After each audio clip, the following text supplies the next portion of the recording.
where do you think we need to go from here? Because we've had a pretty good history in education. We've everything to play for in the world ahead. Absolutely. I think you really are one of those leaders also from an entrepreneurial perspective worldwide. So I would absolutely expect, and it probably is already under development, that Ireland would have this kind of education transformation initiative and plan ready very soon. And when you have those plans, you really think about 5, 10, 15 years from now. Well, in the meantime, it doesn't mean not to do anything.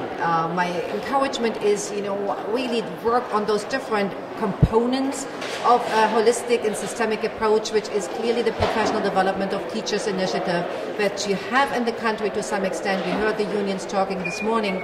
That one should be actually extended and really make sure that we have 21st century skills qualification included, so that we have really our students ready for that one.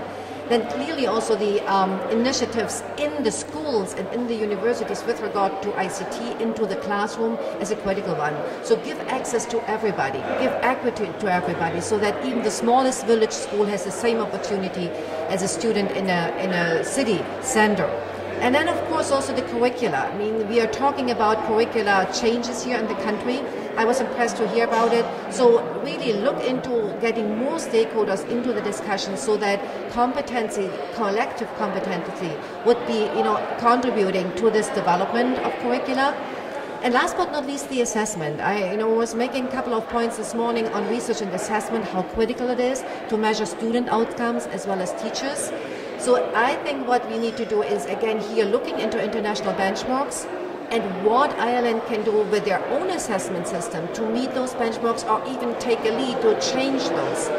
So again, here I would think, doing something is better than doing nothing, but always with an eye on international trends, and in collaboration with academia and other stakeholders, perhaps setting trends and, making things happen. But let me come back to your original question. I think absolutely, in parallel to what I just said, that should happen is this plan, this initiative for education transformation, to be really planned for the country for a run of at least 5 to 15 years. The consequences for a country that doesn't embark on a digital initiative of some kind for its education system, it wouldn't be worth imagining in a world where there's a whole new format to the economy. There's new people. Everybody wants an expectation of a good life. What do you think Ireland should do now? I mean, we've had the boom years. We didn't make a credible investment in technology during those years. What should we do now? Well, your first question was, what would it be like if we don't succeed? Well, that you have to go back and ask a few questions. And one of the questions I ask is, what do we mean when we talk about a knowledge economy, or a smart economy, or a 21st century knowledge economy? What that means to me is that it's an acceptance that the future wealth generating capability of any nation, particularly an open economy like ours, will be based on our ability to absorb information, knowledge, innovate and create wealth through businesses, selling products, services, engaging in commerce of some nature. But the big change is it's going to move from the all capital-based systems into knowledge-based systems. If you accept that premise, then the question becomes, how does Ireland participate in that new world, and what's required? Well, one of the fundamental things that are required to have that kind of, be successful in that kind of environment, I would call out 4 things. I would call out having a best-in-class education system, not an average education system, but a best-in-class education system. I would call out having a very successful, increasing R&D capability and system. So if you think about the notion of smart kids coming out, engaging with smart ideas through the research and development system, creating wealth through businesses and so on. The third thing that I think is fundamentally needed as a foundation pillar is a 21st century broadband capability, 21st century digital infrastructure, just like the road systems of 50 years ago, 5 years ago even.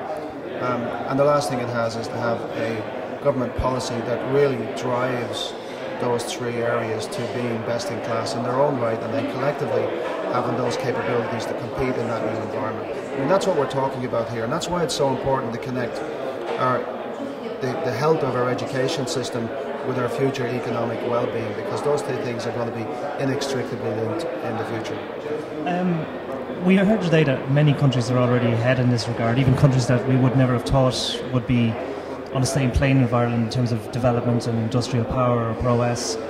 But many of them have made that investment and are powering ahead. Is there a danger that we may already be too late? Well, it's never too late. Once we all go home, it's not too late. And I'd be much more optimistic than that question implies. Our education system has served us well over many years. In business, things that serve you well, even the things that serve you most in past times, always need change, always need to reflect the new realities, always need to be improved. We should think about the education system in those terms. We just need to accept where we are. We need to have an objective assessment of our current situation. It's not a blame game. It's not talking about what we did wrong and so on. As I said, the education system has served us well in the past, but there's a recognition, a growing recognition that looking at the future, it just isn't going to cut the mustard.